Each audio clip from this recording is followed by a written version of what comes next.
Behind every skyline and every legal code, there is an invisible operating system.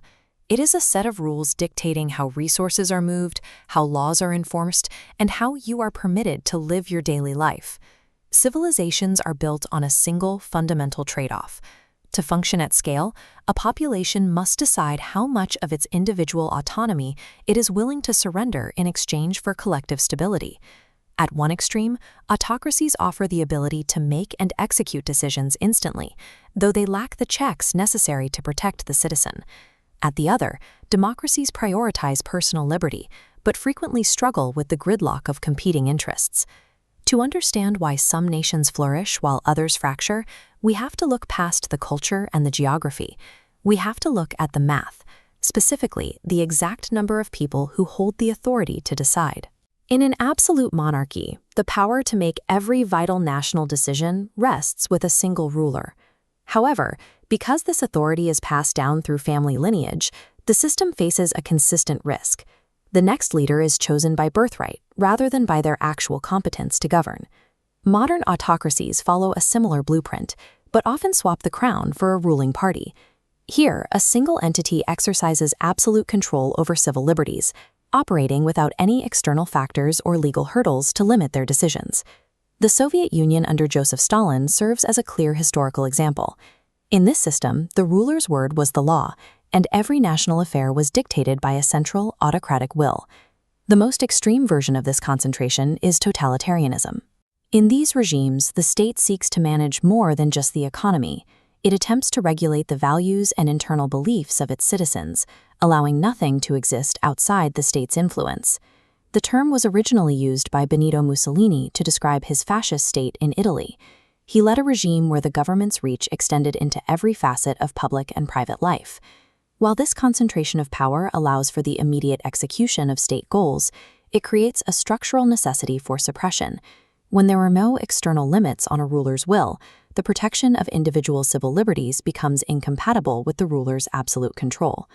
When authority is held by a small, exclusive group, it is known as an oligarchy. Unlike monarchs, these leaders don't always inherit their roles. Instead, they maintain their status through overwhelming financial influence or control of the military. This dynamic can appear even in modern republics. When large corporations and financial firms become powerful enough to dictate the decisions of politicians, the nation begins to function as a shadow oligarchy, where only the interests of the wealthy few are represented. Another form of rule by the few is found in communist systems.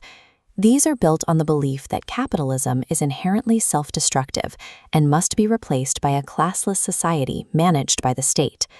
The goal of this system, as envisioned by Karl Marx, is the total elimination of private property. In theory, this ensures all goods and services are shared equally across the entire population. However, this model faces a specific systemic imbalance. When resources are distributed equally regardless of individual output, the incentive to work harder or innovate disappears. This lack of motivation can lead to a state's economic stagnation and eventual failure. Systems designed for the few tend to be unstable over time. They either create deep social inequality by favoring corporate oligarchs, or they destroy the very economic momentum required to keep the state functioning. In a democracy, the mathematics of power shift to the entire population.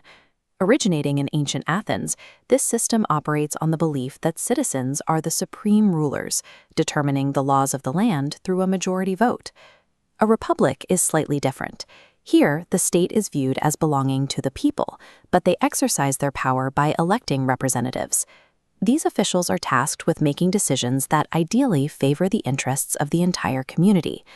This model finds its roots in the teachings of the ancient Greek philosopher Plato. He argued that every person in the state should have an equal opportunity to participate in the country's decisions through their representatives. The core distinction is one of ownership. In a pure democracy, the people are the sovereign leaders who act directly. In a republic, the people physically own the state, and the government acts as their agent. Large nations often use federalism to manage the rule by the many. Much like a head coach delegating to assistants, a central government handles national leadership while allowing individual regions to manage their own internal affairs, promoting efficiency across vast territories. In a presidential system, there is a hard line between those who write the laws and those who execute them. This separation of the legislature from the executive branch is designed to prevent too much power from pooling in one person's hands. A parliamentary system takes the opposite approach. The legislature directly nominates the prime minister, which means the executive branch is constantly subject to challenges and votes of no confidence from opposing parties. This allows for unique combinations, like Japan's constitutional monarchy. While the country has a royal family acting as symbolic leaders, the actual governance is handled by a parliamentary system led by a prime minister. Whether presidential or parliamentary, these systems are usually stabilized by a supreme constitution. This document defines the limits of the government's power, acting as a fixed blueprint to prevent the volatility of popular opinion from dismantling the state's foundation. Finally, there is anarchism, the complete absence of a central government.